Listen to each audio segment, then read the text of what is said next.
Baik, terima kasih atas kesempatan dan waktu yang diberikan kepada saya. Saya bernama Lot Yuditriu, NIM 1803030040, kelas A, semester 6, jurusan Sosiologi, mata kuliah Sosiologi Politik, Fakultas Ilmu Sosial dan Ilmu Politik, Universitas Nusa Cendana.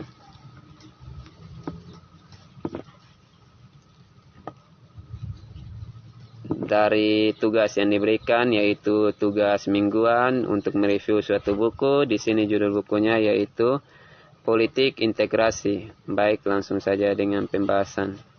Kebijakan publik selalu memperhatikan integrasi migrasi tertentu dan non-migrasi lainnya, serta masyarakat secara keseluruhan. Apa arti dari integrasi? Jelas berubah dari waktu ke waktu, dan dengan itu sifat politik yang tepat dirancang untuk memberlakukannya, baik pada tingkat individu maupun masyarakat.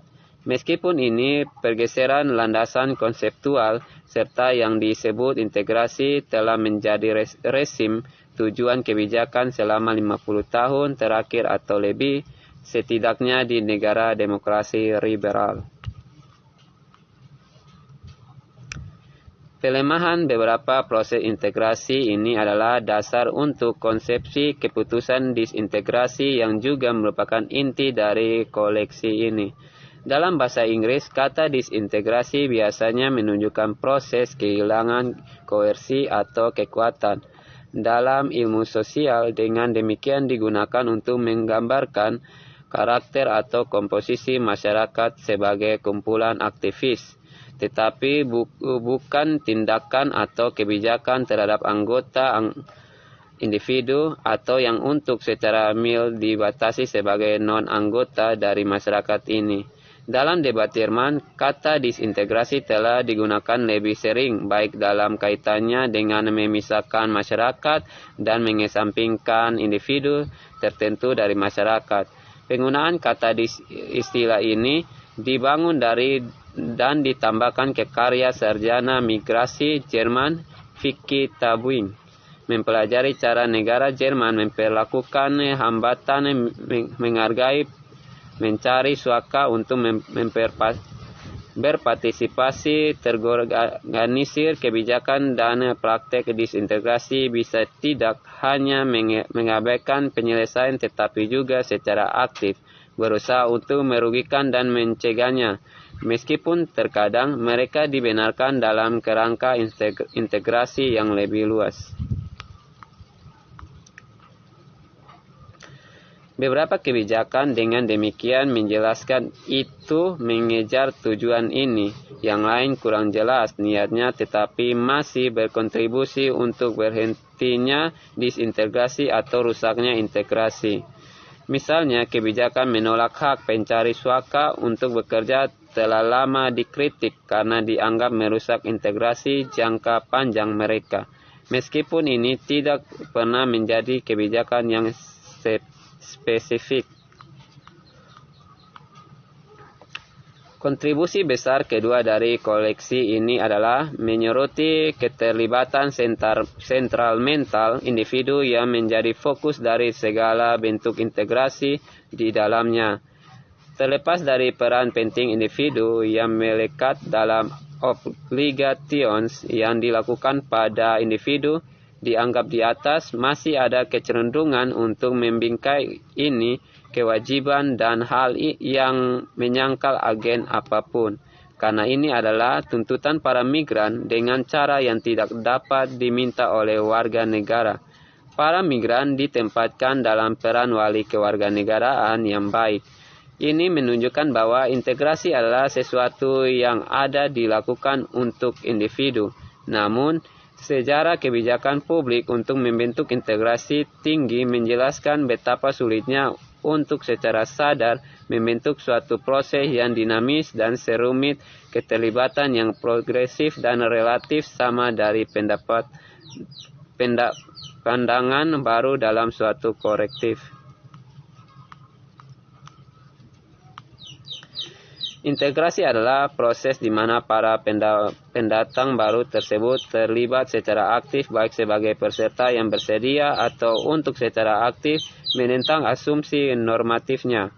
Ini aktif dan sering kali keterlibatan kritis sepenuhnya merupakan konstitutif dari apa sebenarnya integrasi itu.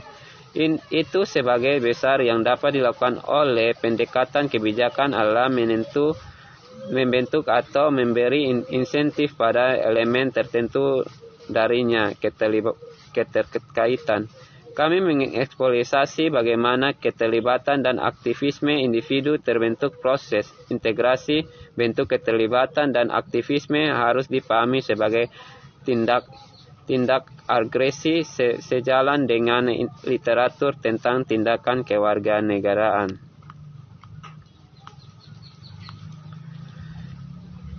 Integrasi sebagai kategori analisis mungkin sesuai dengan definisi yang terkandung dalam pedoman Lipjana tentang integrasi masyarakat yang beragam sebagai proses dua arah akomodasi bersama oleh minoritas dan penduduk negara anggota. Namun, kebijakan dan praktek yang sebenarnya terkait dengan itu sangat berbeda. Memang, penggunaan konsep integrasi adalah memasukkan ladang ranjau yang dapat menyebabkan keprihatinan politik dan teoritis yang besar, kebingungan dan dalam beberapa kasus permusuhan karena keragaman makna yang dimiliki istilah tersebut. Sedangkan bab ini menggunakan konsep etnis minoritas secara strategis. Dalam semangat kompleksitas antara kategoris dalam studi konsep proses rasialisasi dan kelompok rasial, di sini lebih disukai dalam upaya untuk menangkap proses sosial di tempat kerja tanpa etnisitas atau ras. Suatu keberadaan materi tetapi mengakui sosiologis implikasi dari keberadaan kedua konsep tersebut serta peran yang dimainkan oleh etnis berjuang untuk pengakuan fokus pada rasialisasi sebagai proses sangat penting. Mengingat hal itu, definisi rasisme juga tidak bisa statis.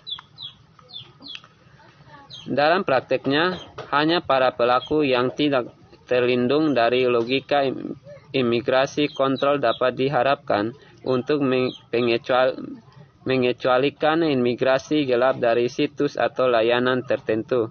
Jika kontrol yang sama juga diminta atau didorong untuk berbagai pengetahuan mereka ketidakteraturan seseorang dengan otoritas negara yang bertanggung jawab dalam hal ini mereka secara efektif menjadi bagian dari rezim deportasi.